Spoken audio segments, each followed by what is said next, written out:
Stop for a second. When was the last time you canceled plans and felt relief instead of guilt?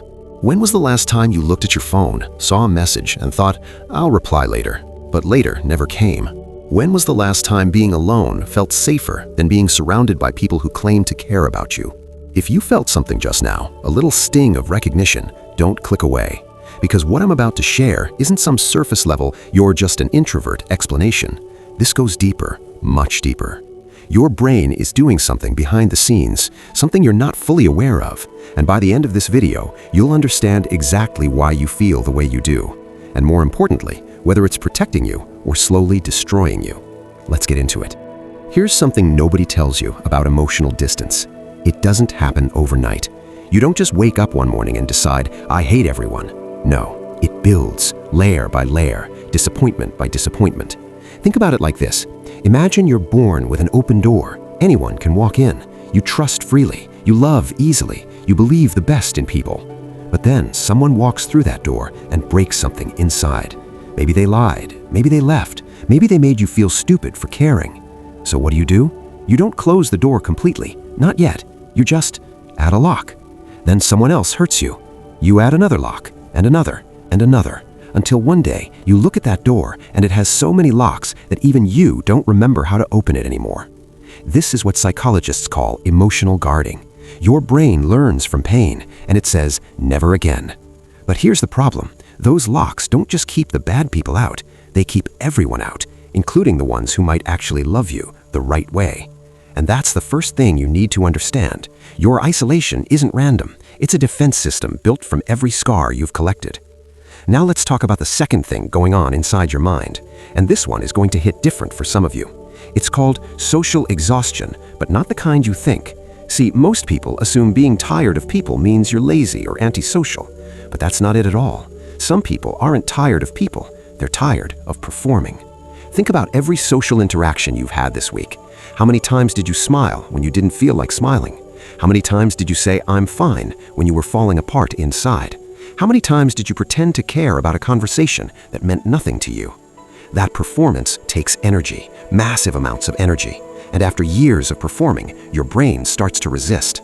It says, "Why are we doing this? Why are we pretending? Why can't we just exist without putting on a mask?" And so you start to pull away, not because you hate people, but because you're exhausted from being a version of yourself that isn't real. This is why solitude feels like oxygen to some people.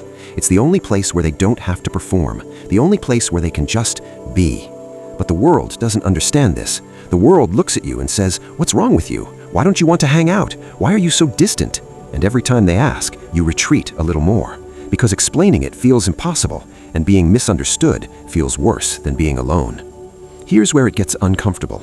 Sometimes the reason you avoid people has nothing to do with them. It has everything to do with you. Let me explain. Some people push others away because being around people forces them to see themselves. When you're alone, you can hide from your insecurities. You can avoid the comparison. You can pretend that everything is fine. But when you're around others, suddenly you notice how confident they seem, how easy life looks for them, how they laugh and connect while you feel invisible. And that mirror hurts. So instead of facing it, you remove the mirror. You stop going out, you stop engaging, you tell yourself you prefer solitude. But deep down, it's not peace you're seeking, it's escape. Escape from the version of yourself you don't want to confront.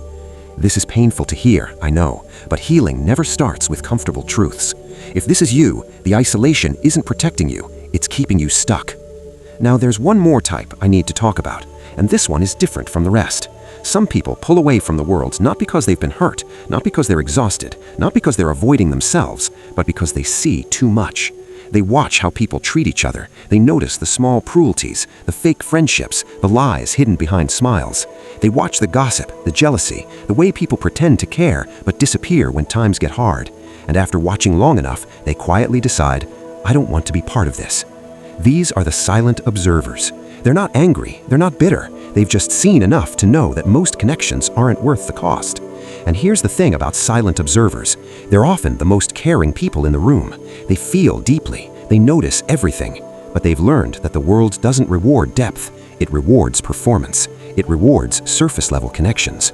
So they step back, they watch, they protect their peace. Is this isolation? Yes, but it's also wisdom, the quiet kind that most people will never understand. So here's my question for you. Which one are you? Are you the one with a door full of locks, still healing from betrayals you never asked for? Are you the exhausted performer, tired of being someone you're not? Are you the one avoiding the mirror, scared of what you'll see? Or are you the silent observer, watching the world from a distance you chose?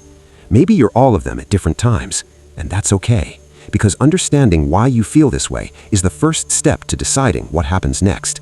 Do you stay behind the wall, or do you start slowly, taking down one lock at a time? Only you can answer that, but at least now you understand. If this video made you feel seen, hit that subscribe button. I make content like this every week, diving into the parts of the human mind that nobody wants to talk about. Drop a comment below and tell me which type resonated with you most. And if you're not ready to share, that's okay too. Sometimes just knowing is enough. I'll see you in the next one.